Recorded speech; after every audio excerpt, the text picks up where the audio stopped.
تقسیم ہند کے زمانے میں لاہور کے دو اشاعتی ادارے بڑے مشہور تھے۔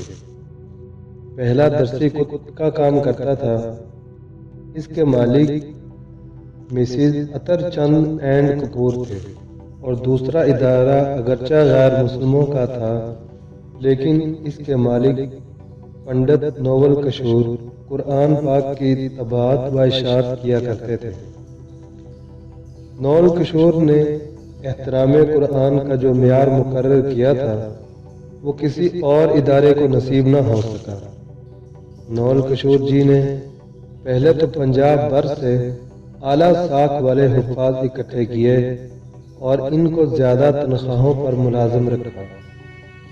احترام قرآن کا یہ عالم تھا کہ جہاں قرآن پاک کی جلد بندی ہوتی تھی وہاں کسی شخص کو خود نوول کشور جی سمیت جوتوں کے ساتھ داخل ہونے کی اجازت نہیں تھی۔ دو ایسے ملازم رکھے گئے تھے جن کا صرف اور صرف ایک ہی کام تھا کہ تمام دن ادارے کے مختلف کمروں کا چکر لگاتے رہتے تھے۔ کہیں کوئی کاغذ کا ایسا ٹکڑا جس پر قرآنی آیات لکھی ہوتی، اس کو انتہائی عزت و احترام سے اٹھا کر بوریوں میں جمع کرتے رہتے، پھر ان بوریوں کو احترام کے ساتھ زمین میں دفن کر دیا جاتا۔ وقت گزرتا رہا اور طباعت و اشاعت کا کام جاری رہا۔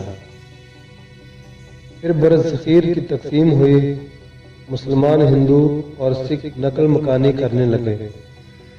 نوول کشور جی بھی لاہور سے ترک سکون کر کے نئی دلی انڈیا چلے گئے۔ ان کے ادارے نے دلی میں بھی حسب ثابت قرآن پاک کی طباعت و اشاعت کا کام شروع کر دیا۔ یہاں بھی قرآن پاک کے احترام کا وہی عالم تھا۔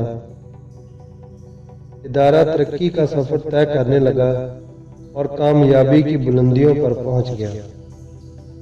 نوول کشور جی بوڑھے ہو گئے اور اب گھر پر آرام کرنے لگے، جبکہ ان کے بچوں نے ادارے کا انتظام سنبھال لیا اور ادارے کی روایت کے مطابق قرآن حکیم کے ادب و احترام کا سلسلہ اسی طرح قائم رکھا۔ آخر کار نوول کشور جی کا وقت آخر آ گیا اور وہ انتقال کر کے خالق حقیقی سے جا ملے۔ ان کی وفات پر ملک کے طول و عرض سے ان کے احباب ان کے ہاں پہنچے۔ ایک بہت بڑی تعداد میں لوگ ان کے ہاں کریا کرم میں شریک ہونے کے لیے شمشان گھاٹ پہنچے۔ ان کی ارتھی کو چتا پر رکھا گیا۔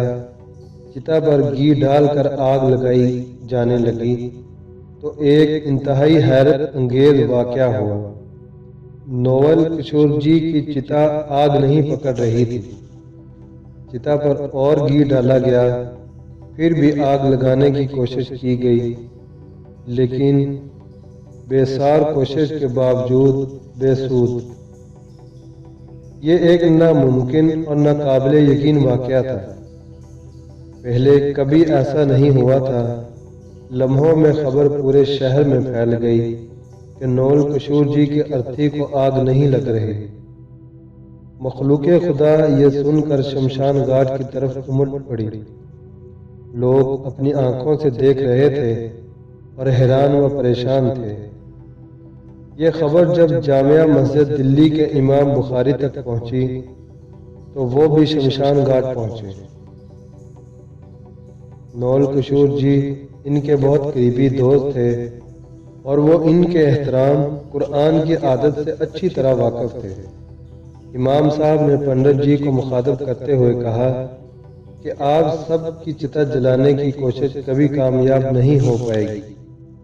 اس شخص نے اللہ کی سچی کتاب کی عمر بھر جس طرح خدمت کی ہے اور جیسے احترام کیا ہے، اس کی وجہ سے اس کی چتا کو آگ لگ ہی نہیں سکے گی، چاہے آپ پورے ہندوستان کا تیل اور گھی چتا پر ڈال دیں۔